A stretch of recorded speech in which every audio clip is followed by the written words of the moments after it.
That concludes our public participation, and we'll now move to item number 14 in our action agenda. And I will entertain a motion regarding selected employment items shown in Exhibit A. Do I have a motion? Ms. Hutchison. I move that we approve the selected employment items as shown in Exhibit A. Have a second. Ms. Baumgardner seconds. Is there any discussion? Seeing none, all those in favor, please raise your hand. And that passes unanimously. That brings us to item number 15, which is second and final reading of the proposed administrative rules shown in Exhibit B. Do I have a motion? Ms. Hutchison. I move that we remove this agenda item from the table to allow for discussion. Remember, I tabled it last time. Yes. And you want to remove it this time? I want to remove it from the table. Oh, you want to bring it back? Okay. Take it from the table. Okay. I think that'd be proper then. Okay, we have a second on that? Ms. Hammond seconds. Any discussion? Just for my clarification, you just want to bring it back to where it is tonight, shown as item number 15? Right, Okay. right. All right. Anyone have any other discussion on it? We will vote on this motion first. All those in favor, please raise your hand. And that passes unanimously. Now, do I have a motion on item number 15, which is now back at the table? Ms. Hutchison. I move that we approve second and final reading of proposed administrative rule KBE-R, relations with parent organizations as shown in Exhibit B. We have a second. Mr. Halter-Wonger seconds. And now, do we have any discussion? Ms. Hutchison. I just want to thank Mr., I guess it was Mr. Richardson or Dr. Melton. Not sure who. Okay. Mr. Richardson for taking this back and taking into consideration some of the concerns that Dr. Waldman brought up to us at the last board meeting.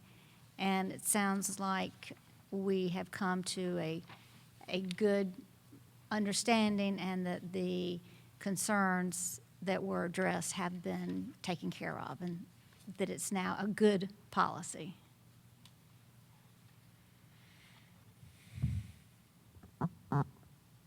I hope it's a good policy now. I will tell you, we did, and Dr. Waldman was a big help with some changes that we made here, but the biggest change we made is on page 2 under management of funds. I think that was our biggest sticking point is, originally we had said no district employee could serve as a officer of any booster club or parent organization. And we have changed that to allow employees to serve as leaders, president, vice president, secretary, committee chairs. However, they cannot have any signature authority on checks, and they are prohibited from serving as treasurer of any of these groups. That was the biggest change we've made to this, I think, and it went a long way, I hope, to letting district employees know that they're welcome to serve in these capacities. Any other question or discussion?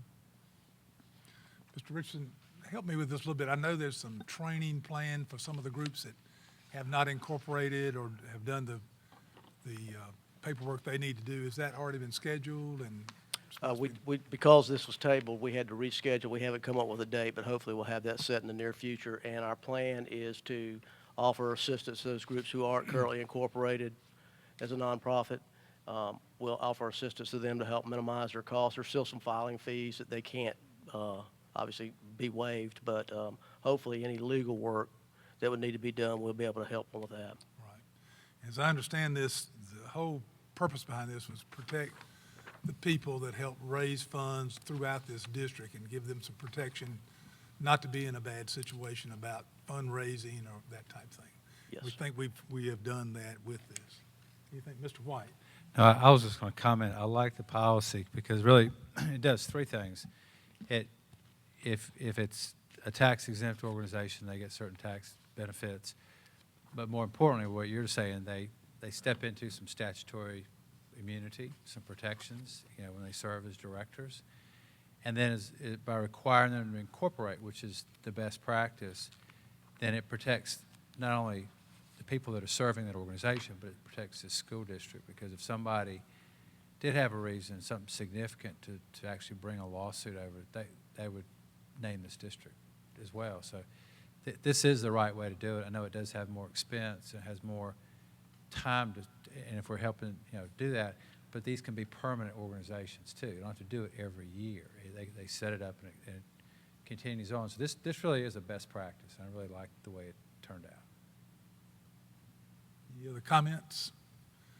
Seeing none, all those in favor of the motion, please raise your hand. And that passes unanimously. And that brings us to our discussion agenda